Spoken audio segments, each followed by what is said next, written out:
And a lot of it is just shut up and listen. We all forget to do it, especially in sales, right? It's hard to not, and as a leader, to just shut up and listen.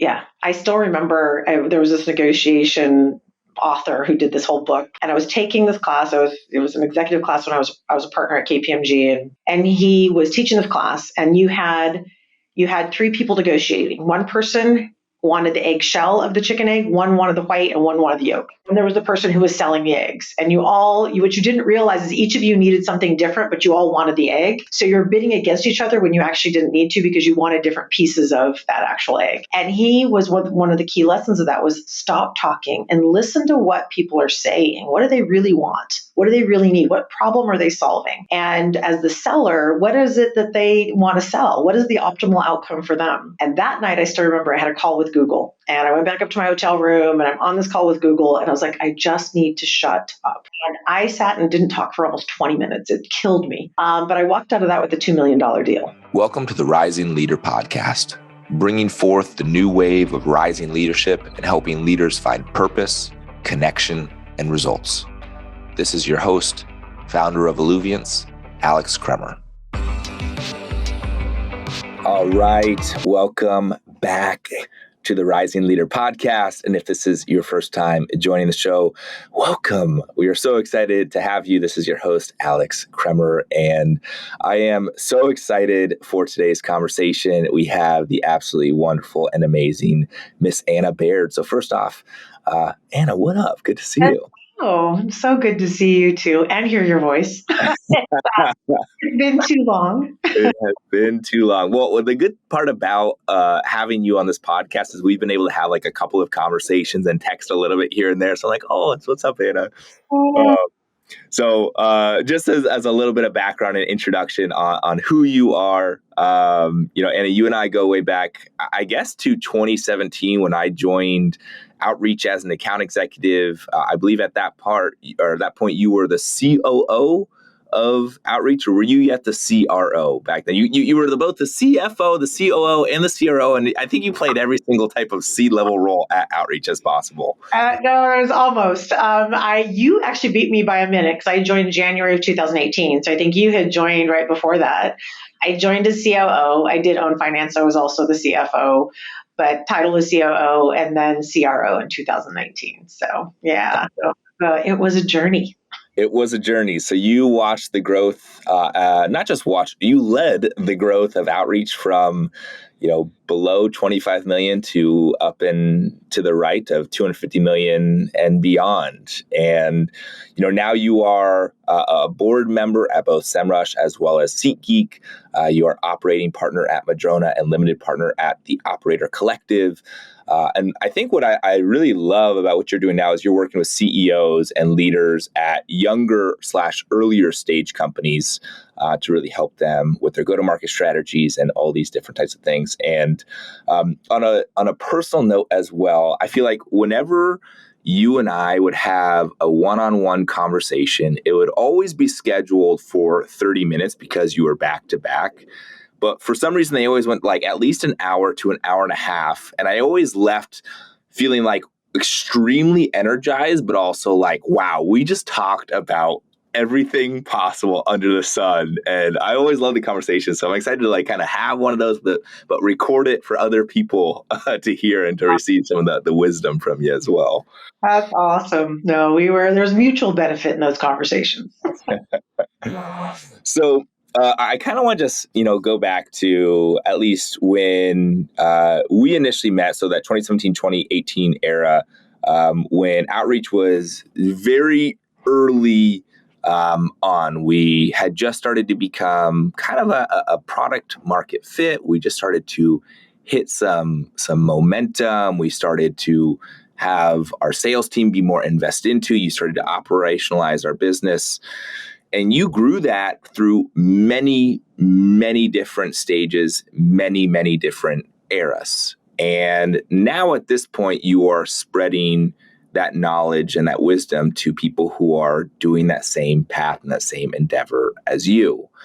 And so I guess my question is this, what is that like?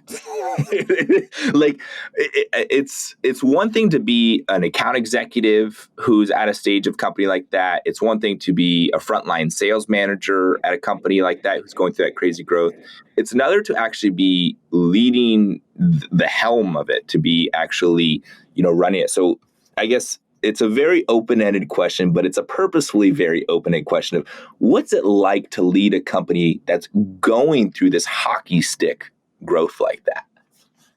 It's hard as hell and the most fun you'll ever have in your entire life at the same time. So, it's insane. And it takes, people say, and everybody, we talk about work-life balance. We talk about, how do we bring our best selves in? You and I have talked about that a ton. You're talking about how do you replenish your soul to make sure that you're good in those moments, because when things go crazy, if you go crazy with them, it does no one any good, especially if you're the leader. But it takes everything. It takes your soul, it takes your heart, it takes every bit of your brain to make all those things go. And it was incredible ride. And to your point, this is my pay it forward piece of my career. I'm trying to teach others how to identify the mistakes earlier and how to take advantage of the opportunities faster than maybe we did. So when you joined at that stage of the company, you had already led multiple tech companies from a C-level position. But when you got to Outreach, did you feel a sense of, oh my God, I have no idea what I'm doing? Does the imposter syndrome still live and breathe within you, even when you were at that stage? 100% for all of us. It's funny. You talk to CEOs and they say that too, right? And that's the one C I haven't done and won't. I'm done with my C-level titles. It is, every day, because the challenges are real. And you think about the pandemic, I mean, especially, hitting things like that. I mean, I took on CRO in summer of 2019. The pandemic hit the next spring. We had just opened up a UK office. It was like, there's no one who's done a pandemic, right? There's no one. Mm. So not only do you have imposter syndrome, but there's nobody who can even give you advice on what to do. Because it had never happened before. It's like, what do you do in this market? Nobody knew. So you have imposter syndrome and on top of the fact that you're like, I just have to groundbreaking figure this out because there's no one to help figure it out. And it's my job. I have to help this team both mentally and, from a business perspective. And that was new in the marketplace. None of us at my age and stage had ever been taught. You didn't talk politics at work. You didn't talk mental health. Social issues. Then we were talking about all of them at the same time. It was insane. So I think we all have that at every stage. I think what you do is you get over it faster. Mm. You just like, I got to just hunker down and get this done. And I think you just you learn to get over it faster. Mm-hmm. Well, I mean, I'm assuming you have to start taking ownership of, hey, I don't know what the right answer is, but I do need to make a decision here. We do need to determine, and you have to be willing to say, I'm not sure if it's the right decision, but we need to make a decision. It's such a great highlight, Alex, because I was talking to somebody who's actually one of the executives from Outreach, and I said, one of the most important things you can do for your team is tell them you don't know the answer. Mm. Don't know all answers. They need to have permission to also say they don't know. They say it's okay not to know. It's not okay not to try, and not to come with a perspective, and not to go, okay, here's what I think. What do you think? Right? And there were many, many times where it's like, I don't know, what we need to do next, but here's what we're going to try. Anybody have another idea, another perspective? Because then it gives everybody permission to show up and go, I may not be right, but I'm going to try. I'm going to come with an idea. I'm going to come with a thought. Because if you pretend like you know everything all the time, everybody feels like they have to pretend they know too, and we don't, and you don't get to the best answer if you're all pretending you know the answer. It's like, Yeah. diversity of thought, you need to open up the floor, right? And showing your the cracks in your ability to say, I don't know this, I think just gives everybody else the permission to do that too. Mm-hmm. Would you say that it's hard because obviously the further up you go, the further away you are from the front lines and the deal. So you don't actually know what's happening. And so your job, I'm assuming, is to ask the right questions to all the people who are on your direct leadership team, and hopefully they're asking the right questions to whoever's on their leadership team and so on down the line. And your job is just to, again, this is me assuming, and there's a question here. It's like, is your job just to gather all the data and be the final one to say, this is what we should do based on me getting everybody's input? Or do you just need to sometimes come in and say, this is what we're doing. I don't care what you say or what you're saying is going on the front lines. Like, this is what we're doing, because that's two different sides of the coin right there. And both are true. That's the thing. You have to be flexible as a leader too, right? You have to know you have team members, and there's books out there, the 1 Minute Manager and some of those, which I thought were really stupid when I first read them. And then they come back to me all the time. It's like every person on your team needs something different from you. They're not all the same backgrounds, and especially as you get to these C levels and VPs and director levels, managers, you're managing a team of humans who all have different experiences, who don't need the same thing from you in every conversation. They don't. And so part of it is, who am I talking to? What do I know that they've done? What is my history with them? And what do I bring to the table that, based on the facts and that bit of information, to help us take the next step? And sometimes I do need to dive into the deal and be there to hear the facts on the ground. Sometimes I know that we've gotten enough here, and I'm like, they need me of these three options. What should we do? They need leadership to go, hey, help us point in a direction. And sometimes, depending on, again, the team and the situation and the individual leading on the ground, you're like, I know you guys heard all this, but you're not right. And I've got to take us this direction. You've got to trust me, and we're all going to go in this together. And so all of those are true, right? But part of leadership is listening. It is getting in detailed with your team to understand on the ground, how are they operating? So you build your foundational trust of how much can you let go versus dive in, and where are their weaknesses? So where do you need to dive deeper with that individual person to make sure that they've covered where sometimes they have gaps, and making sure that we are as we set direction, where do we have the weak spots, where are we strong, and making sure that is foundational to the decisions you make on the leadership you give. Where'd you learn that? Yeah.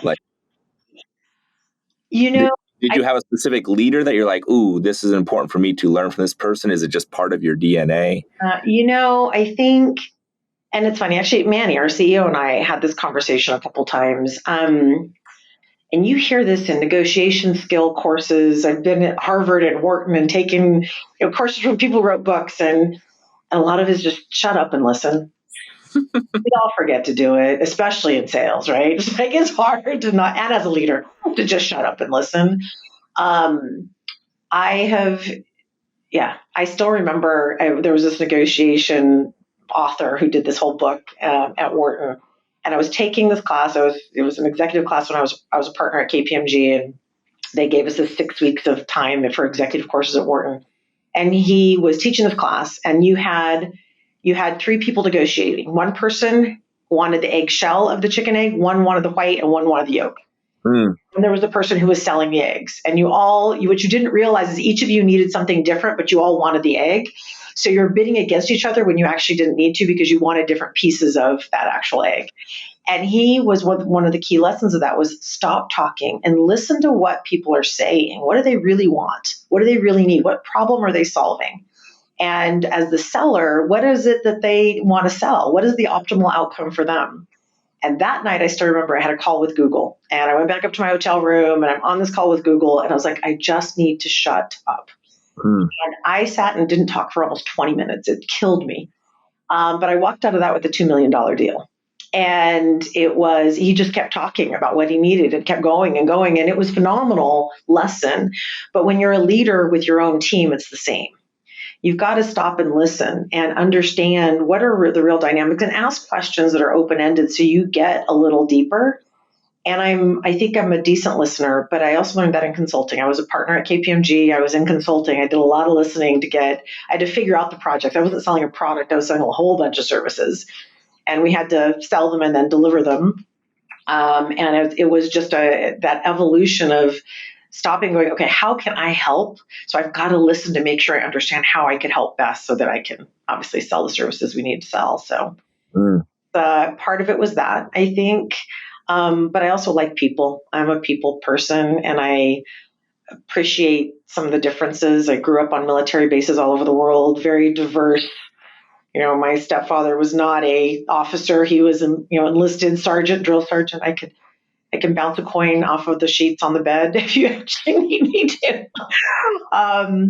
But I think it's, growing up with a lot of different people and all over the world and all over the United States, just the appreciation of the diversity that's out there. Mm. It's interesting when people move into a leadership position. I know at least this was true on my end.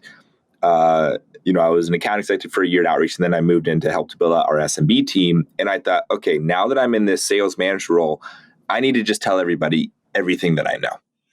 And I remember, it was my first time leading team meetings, and I think I had 3, maybe 4 team meetings.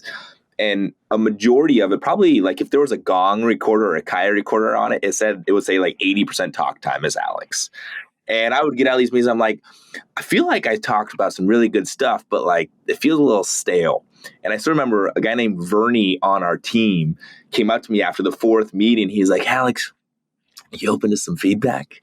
He's like, I think you can maybe like get other people talking in this because we understand you know it, but like we want to show that we know it too. And it was such a really I was so grateful for the feedback because I was still very much a deer caught in the headlights of okay, I'm apparently a manager now and everybody has to know everything I know. But the most important part is it's not my job to know everything. It's my job to create a space and environment that allows for collaboration for everybody to get to know and to conversate about it together. That's so huge because I think people think they listen because they're quiet, and then the way they ask questions shuts down the conversation too, right? So there are meetings where I think, and we have a lot of this super aggressive culture in sales, right? It's like, why did you do this? And when did you do that? And then they're like, you just tell me, right? And that doesn't open up that environment that you just hit. So it is not just about listening. It is how you ask questions and how you engage that also gives that permission and the space to, be vulnerable, to, talk about things you don't quite understand or where you need help, and to bring ideas that you're not sure whether they're great or not, but you want to, put them on the table. You've got to make that space in also a healthy way. And I think that's also huge. I mean, there's a lot of coaching I've done for very senior leaders where I see them getting upset or aggressive in a discussion. And I'm like, you are shutting down any kind of feedback you were going to get. And they're going to go do this. It's not the right thing because they're afraid to say anything. And so it is also, how do you create that culture of it's okay to be you and authentic in this conversation? I expect you to be prepared. I expect you to have accountability, but I also expect you to push some limits and it's okay to be vulnerable and fail a little bit because we're going to work through that together. Coming unprepared is not acceptable. Coming and saying inappropriate things obviously is not acceptable, but coming and saying, okay, I don't know all the answers, but here's some things I'm thinking, that is great. Yes. And so how do you create that environment where that's okay? And that is something that people learn about you as a leader. And the more people hear it, the more authentic they become, the more vulnerable they become because they hear, oh yeah, they're that way in all these meetings. People like to meet with them because they have this opportunity. So doing that is just foundational. I mean, I think it's part of what you're asking is how do you stop if a meeting's getting too aggressive? How do you pull it back as a leader? How do you take somebody aside who's creating also that environment in a meeting and say, you want to do a one-on-one to have a more intense conversation, we can do that, but you don't do it in front of 10 people, 5 people, whatever. And what outcome do you really want here? Because you're not going to get it with the way you're asking this question, right? So you as a leader also have to watch other leadership styles that are in the room to make sure you're helping create that consistency of dialogue too. And it's a balance. That's so good. It's, as you were sharing that, my thought process was going to ask the same question you did is well, then how do you create the environment that people feel safe to share stuff that might be edgy, that might be wrong, but it's a collaborative environment? And my first thought goes to, it's actually not how you're showing up in the meeting that creates that environment. It's how you show up in every other area that creates that environment.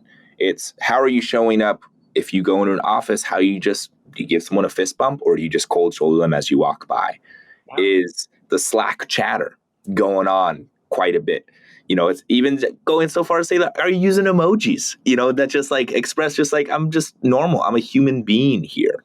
And if you're showing up that way outside of that 60-minute intense meeting, people will show up and trust you more as a leader. And obviously you need to create a strong environment and space within the actual meeting itself, but it's outside of the meeting that determines how that actual meeting goes. The most successful organizations, I believe, are based on mutual trust and respect.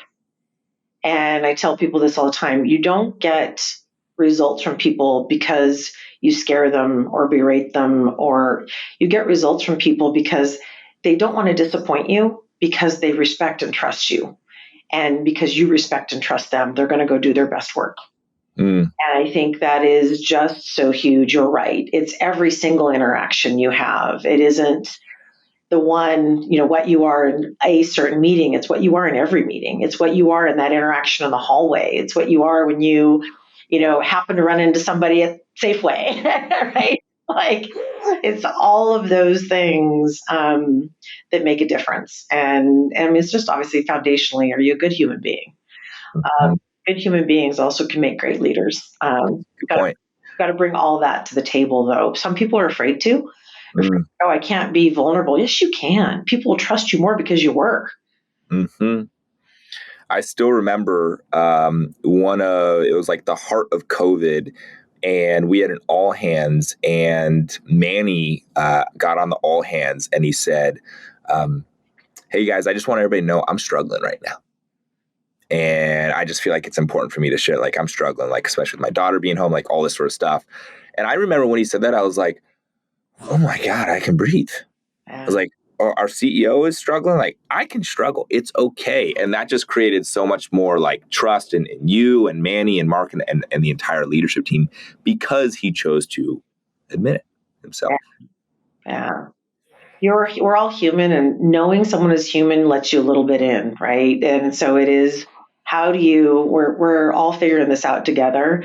There's as a leader, you're bringing things to the table, so not everything needs to get figured out, but it is, how are you? And I do think it's like also just being, it's like, take a breath and relax for a second sometimes, right? Just be in the moment and stop and like make a joke, ask about kids, ask about the weekend, give everybody a minute to talk about something besides sometimes the topic. And the topic could be a forecast call, and that could be very intense, but do you start, in a moment? I still remember I was having this super, super intense call with one of our managers, and it was not going to be a good call. There was some bad fact patterns that had arisen, and they were a newer manager to the company.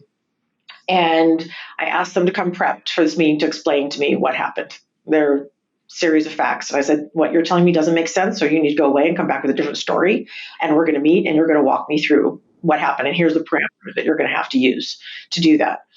So you get on the call, and obviously the VP's there, CRO's there, Mark was there, their VP. And so we're having this call, and you can tell they're nervous, right? And they're starting to get into their presentation, and they'd done a nice job, right? They'd done a nice job. It was a bad situation, but they'd done a really good job of the analysis of here's what happened, here's why it happened, and here's what I'm going to do to fix it.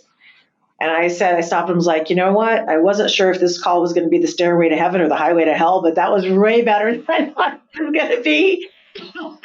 And you just tell you like the relief, just, I still remember we're on a Zoom call, right? But I can just see him going, oh, thank God, like I'm not getting fired. And Yes. but it's like, you've got to also give everybody a moment to just like, okay, just take a breath. Even when it's a super tough situation, as a leader, giving that moment of levity so that they can, like, it was okay to make a mistake. Let's not do it again, right? And here's, you need to go execute against X and Y. So I think there's, how do you bring that to the table? And there's times where I felt like I have actually physically had to say to the team, you are all the right people to be in this room. What happened wasn't good. How are we going to fix it? So they take off the table, I'm going to get fired. Yeah. We're all in sales, right? There's that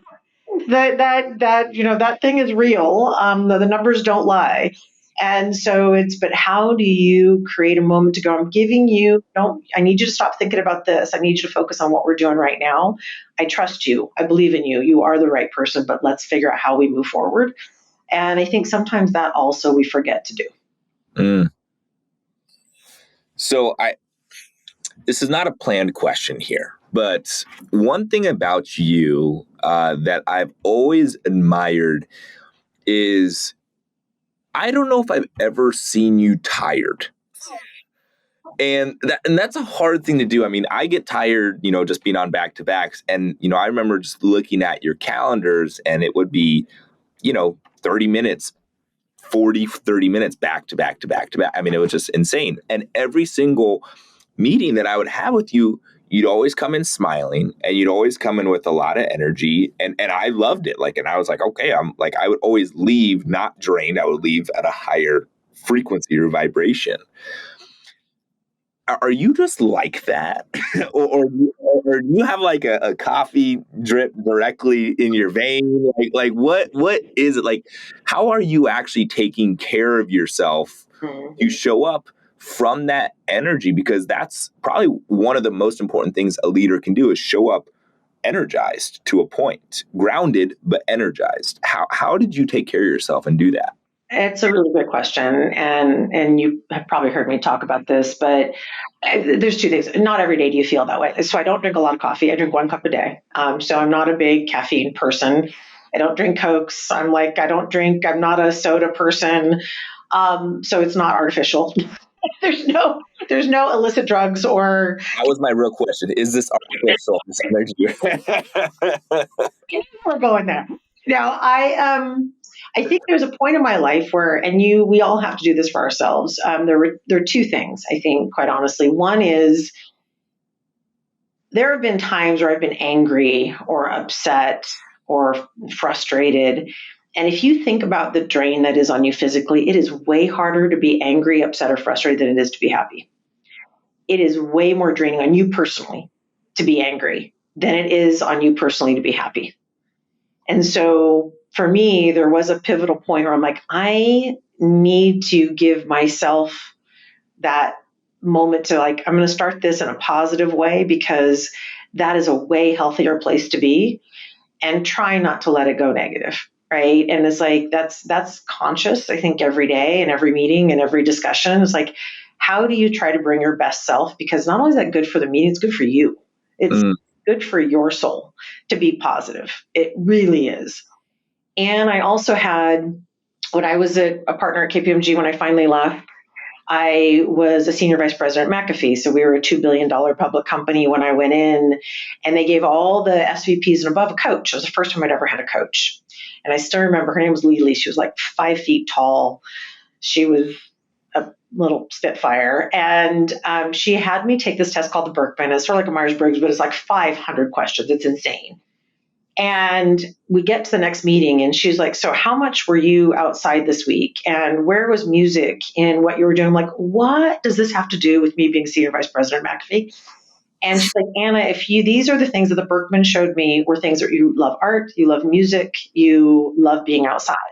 Because the questions because there was a lot of weird ones which things of this would you prefer to do? I was like, why is it asking me this stuff? And she said, you have to fit things that she calls those things that replenish your soul every week, or you are not going to show up as the best leader you can be. And I talk about the crazy cycle. It's if things are going crazy and you're totally stressed out and not balanced, you walk into that crazy cycle and you make it crazier.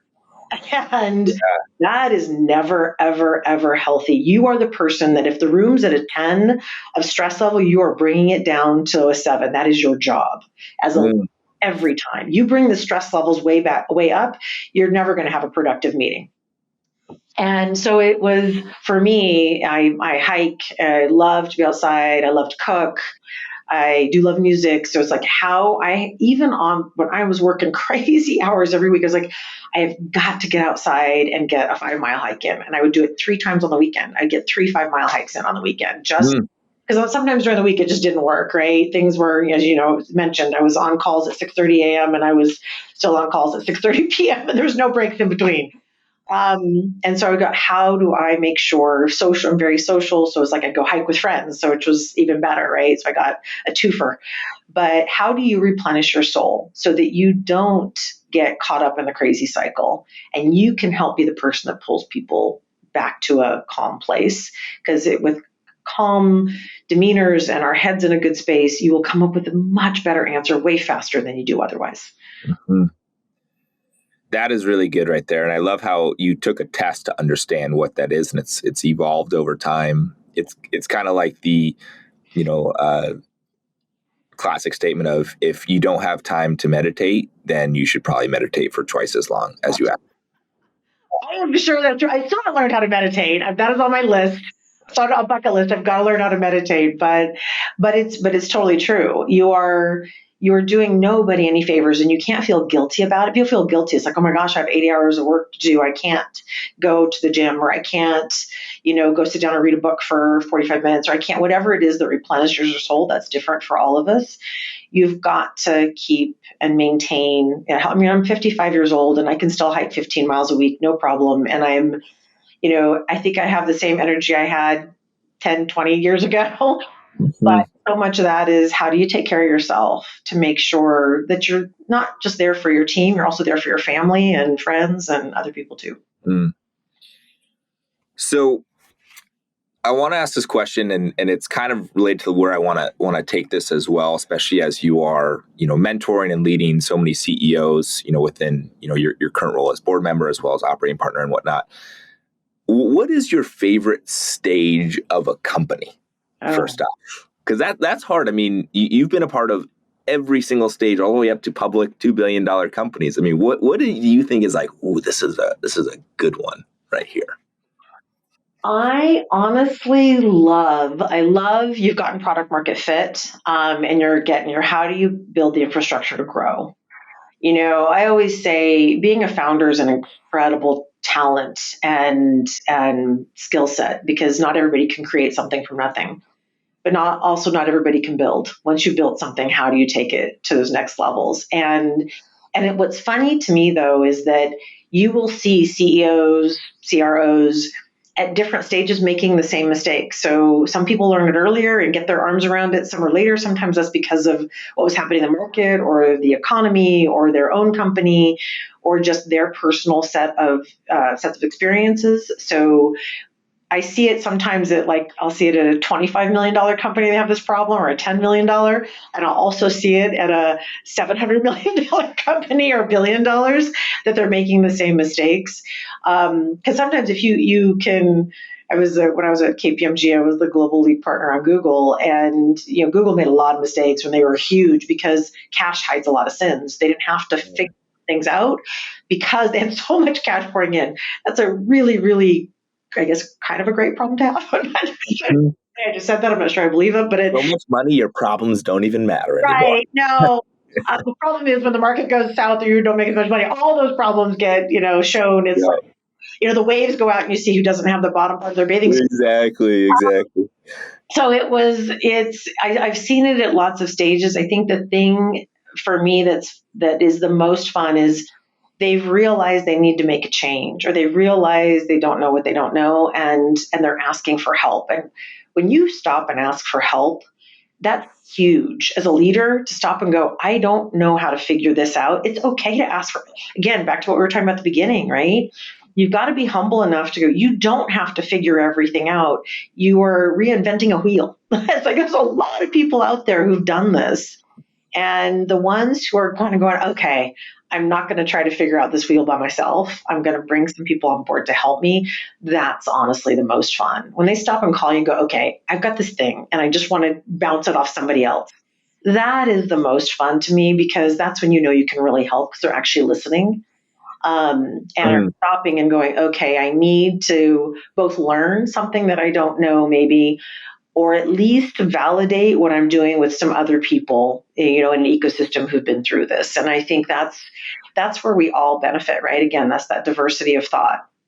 And it's not even just necessarily what I think, but it's like, oh, you know what? I know somebody else who might be able to help with that. Or have you talked to so-and-so, or this person on your team is really good. Maybe they can help lead this effort. And that has been the most fun. It's been the most fun. And I think when you hit hard times and you have that team of people around you, it's way easier to get through those hard times than it is by yourself.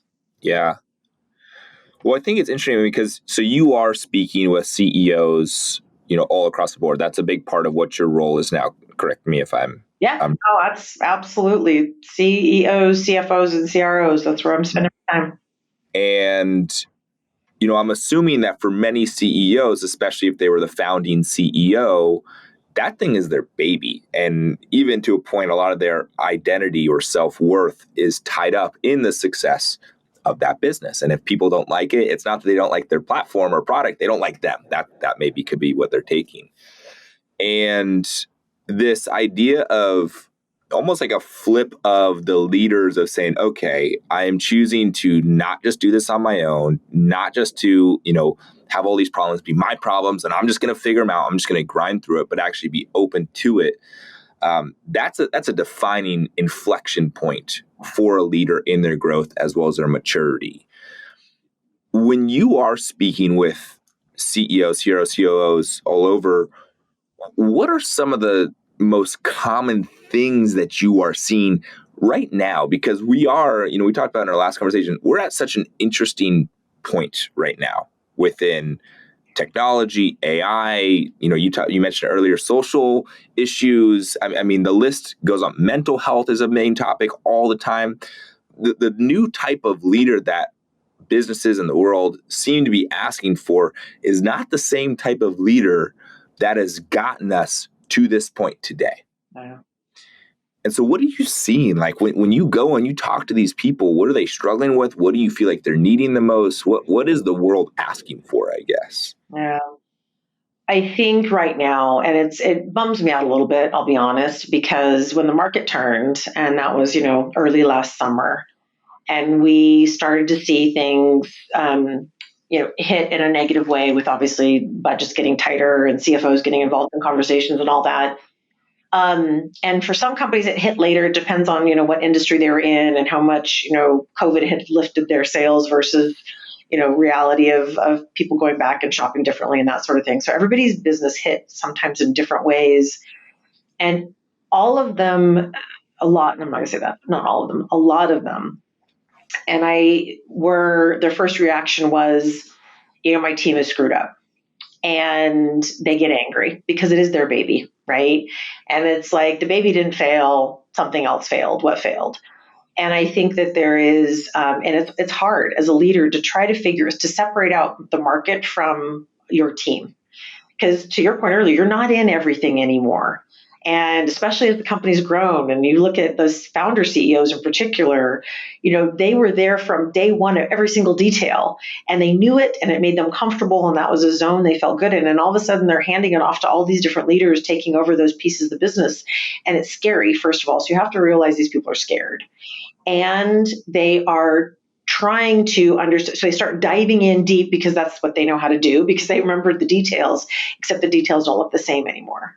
And so then they're even more scared and they're frustrated. And so what a lot I'm doing is helping coach through, you've got to breathe and everything we've talked about on the call, quite honestly, Alex, stop and breathe. You've got to come in calm so you can listen and understand and start to separate out because there are issues with the teams, right? They're not, a lot of teams are not doing all the right things, but when the market goes bad, again, those things get amplified because we weren't doing consistent process. We didn't have foundations of how we were understanding the problems of our customers versus selling features or functionality. The market goes south, that gets even worse, right? Your gap is now bigger. So there are things you can always fix. So how can you fix them with the team you have? Do you need to make changes? I'm working with them through those types of things to stop and have that balanced perspective. There are some really good ones, I think, who do that naturally, but it's hard. It is hard, especially as a founder CEO. I think it's even harder. You don't have that perspective of all these different companies and I tell my CEOs, like, you are not a special snowflake. I said, I know you want to be, but you are like so many CEOs. You're all struggling with the same thing, and that's okay. It's great. It's like you are not alone. So no, you're not alone. And in that not being alone, there's a lot of things that we could talk about to help you take these next steps and figure out the right answers. And let's parse through kind of the forest through the trees a little bit. Because I do think, to your point, there's some inflections that have happened. The market didn't do us any favors with this broader look at diversity and social issues. Like the pandemic helped us bring all that stuff into the workplace. The market changing helped push some of it out of the workplace a little bit, quite honestly. There will be a reckoning. There's the pendulum always swings. It will swing back into the middle, and I think our current young professionals are now asking for something different. My son's 24, and I see him in his first job, and he's expecting something different from his employer. He's like expecting to have this place where he can be more authentic. He's expecting to have career development and some personal development too. And people who can bring that to the table are going to win, because you can't just be harsh and yell and threaten people. And you can do that a little bit still today, because a lot of those older school professionals and leaders are still sitting in those chairs, and they remember and they understand it and they know how to function in that environment. But you have a whole group of young professionals who don't even want to be part of that environment. Mm-hmm. We have to change. This isn't about the market lets you do it, don't do it. It's a reality. I'm seeing that in the market. But at the end of this, there is going to be a reckoning of, I want to go work for a company that I can be authentic at, that I can bring my whole self to work at. And that is a change that that's out there, and it's in the DNA of these young professionals that are in all fields, and will be part of how great companies are successful. And that gets back to what we were talking about. It's about listening. It's about having some vulnerability. It's about diversity of thought. And it is about letting that happen in an environment, but also taking leadership and moving things forward. And I think that is the new world. And it's here to stay. Some people don't want it to, maybe. It is here to stay. It's so well said. So well said. I particularly love when you say, yes, it's going to be important for people to, especially people who just entered in the workforce, and even people who, myself included, who have been in the workforce for a little bit. Yes, we want to work on our craft. Teach us how to be better at, whether it be selling or a manager, whatever, like teach me the craft. But also teach me how to become a more whole person, like more the version of myself that I'm trying to step into, like more stepping into my authenticity. And a third one I'm going to add to that, Anna, is make me feel part of a crew, like of a team, a community, of just like something that it doesn't feel like I'm just an individual contributor trying to get mine and that's all. Like people want that, the craft, the inner game, and the community. And if leaders can figure out how to do that, it's a nice little melting pot that they can support their team with. That's a beautiful triumvirate you just articulated, and I think it's so true. Everybody wants to feel like they're a part of something and that what they're doing matters, right? People stay someplace because they got the career development, personal development, and they feel like what they're doing matters. And that's what you hit on. It's so true. I still remember there was a vice president that worked for me who said that they had grown up in a certain environment and had no empathy and didn't know how to lead their team because there had a couple of people were having some big personal issues. And they're in my office, their conference room. I didn't have an office, conference room. And they were talking about this person and, literally in tears. And I was like, you have so much empathy. You just have to show it. Right? You're afraid to show it, but you have so much. No, I have none. I'm like, you're sitting here in tears because of the personal issues one of your team members having. So this isn't about you not having empathy. You have a ton of empathy. You need to show it. Just let them see how you feel right now. Not all day, but in a couple of moments. And that is going to mean the world to them. And it's just, we have to stop and take those moments, right? It is I still remember in early 2021, the pandemic was a mess, and I lost my little sister, and it was 2 weeks before the end of our year end, and I'm the CRO. You don't leave the helm of your ship. And my little sister, she was only 38. She had 3 young kids. She lives in Tennessee. I'm in California. And that's when the payback of all the time you spend with your team and the community that you build comes back to you, because my team came back and said, no, you go, we've got this. And don't you worry. And I left for an entire week It doesn't sound like a lot maybe in the scheme of things, but it was huge in the year end of a company in a pandemic. And that team pulled it all out, the stops. It was incredible to see. And we had our kickoff, a few weeks later, and I had to stop and talk about that because it was real. I had a personal issue. Yeah. As CRO of the company, as a human being, I had a personal issue, and I couldn't do the job that I needed to do as well as I was going to need to do it. But I also had something I had to go take care of, because there was nobody else to go take care of it, my family. And if you build this kind of community that you just talked about and the things that we've hit on in this call even so far, it comes back tenfold to you in not only performance and growth and the metrics we talk about, but in moments like that, when the team feels like we all matter and we're going to come together because of this. And we've done it for so many other people on the team. I'm not just saying for me, but we've had multiple issues where there was leaders or individuals who had challenges, and you come together in those moments to truly support that person. That also is so critical. You can't just pretend things don't. You hear about them in the hallway and you don't do anything to go talk about it or see what help you can provide or what we can do. Yes. I think first off, thank you for sharing that. And, second, I think it's testament to the community that you built at Outreach and all the places that you worked, as well as way to lead by example. Hey, life gets real, and work is not just a place to collect a paycheck. This is a place where you fall back when you need to fall back on people, and they got your back. Yeah. And I think that was one of our core values at Outreach, got your back, but it means that there's so much more meaning to it in so many different ways than what somebody might think. So I have one more question for you, but before I do, I just want to say, you said something in a previous conversation that I really, really loved. And we talked, it was on this topic of there's a new type of leader coming through, one who has greater capacity. And you described the new type of leader needs to be part CIO, knowing your product, needs to be part CHRO and how to have empathy and ask how people are doing, and then part CFO and understand all the data and all this sort of stuff. And I've thought about that since you told it to me quite a few times. So I just kind of want to give you an opportunity to expand on that if you have anything to add upon that, because I was like, oh, that is so good right there. Yeah, somebody had asked me, and this was probably a year and a half ago, definitely during the pandemic, and they said, what is the new CRO? And I said, it is so different than what we have defined that as historically. I said, because I do. I mean, the data's gotten more complicated, the products have gotten more complicated, the leading the team has gotten more complicated. And so I'm not just delivering a revenue number. To deliver that revenue number, I have to make sure my team's headspace is in a good place. And I have to figure out, where, what's going on that we may need to be addressing. I have to make sure that I understand how.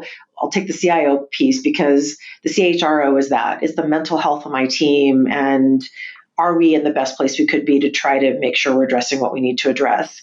It is the CIO to understand not only our own product, but what products out there do I need to make sure my team is successful? And that's a level of technology understanding that's never been in existence for sales leaders, especially before. And then it's that CFO to say, what products do I need to get data that I need to actually run this business? And what data helps me understand how to run this business effectively?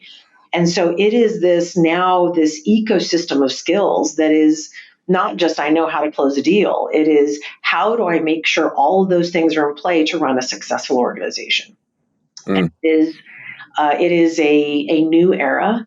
The technology that everyone's bringing to the table, and companies like Catalyst and Outreach and Gong and all these others are pushing the limits of that, because saying you have to be even more sophisticated about technology. And I talk about this even from the sales process. I said, we get so wrapped up in our own piece of technology, especially the SaaS tech companies that we have been and are a part of, and you forget that the leader that you're talking to, and especially if you're selling in the go-to-market space or go-to-market leader in particular, they don't have time to keep up on all the technology. I said, so don't make them feel stupid. Take a step back and help them understand, hey, I know technology is moving fast. Let me explain to you just in a few seconds what's been happening and where it's going. And let me help answer any questions you might have, because this is moving so fast. I wouldn't expect you to keep up with it. That's my job. And so let me help you understand what is happening in the space and why things have moved so fast and how our technology then is differentiating in that ecosystem.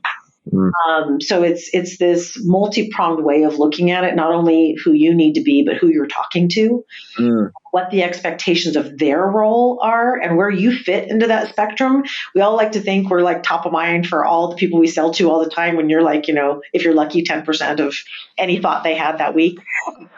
So how do you use the time when you have with them as wisely as you can to make them feel like they have a partner in you, not being sold to or talked down to or talked over, right? And those are critical when you think about who those leaders are, because who those leaders are is evolving so fast. Not everybody can keep up. That's some nuggets right there. That was good. Well, I have one final question, but before I do ask that question, I just want to just say, Anna, thank you for just sharing your wisdom. You having the experience between whether it be KPMG or the many companies that you've been a part of and the many companies that you are still leading, influencing today, and to impart some of just what you have experienced as well as what you are still learning yourself. Just as much as other conversations, I am leaving this conversation feeling more energized and very excited, because I felt like for a lot of this conversation, I was like, is she talking to me directly? Or so thank you for I don't care if anybody else got anything from this. I got something from this, and that's the important thing.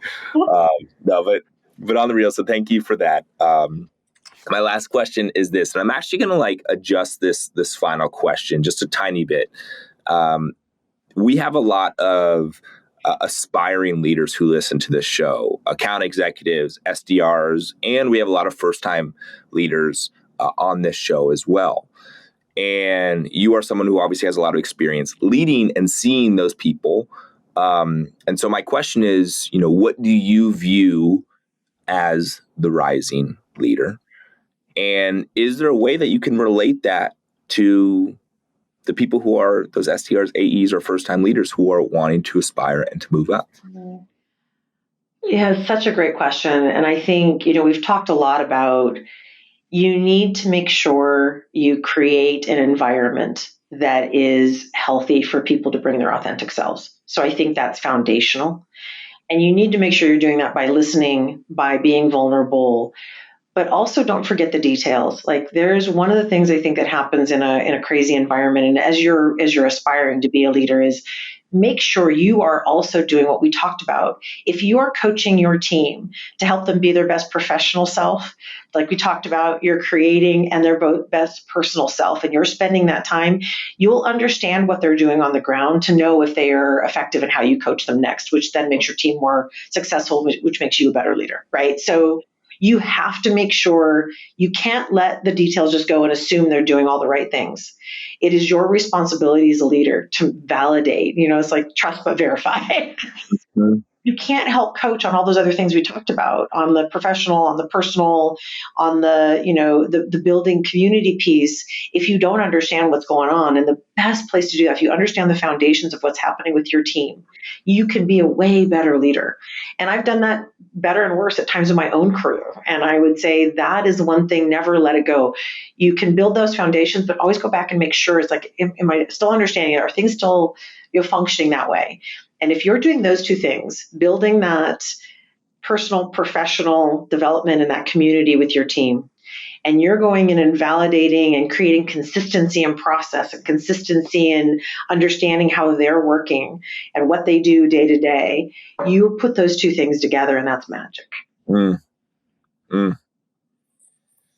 So well said. So well said. Well, Anna, thank you so much for being on the show, and for all the listeners, thank you also for tuning in.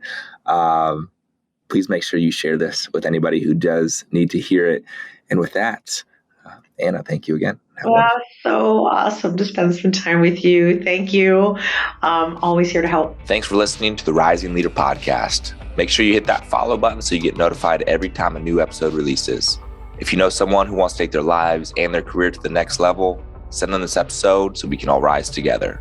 For more information, check out alluviance.co. We'll see you next time. And in the meantime, keep letting it flow.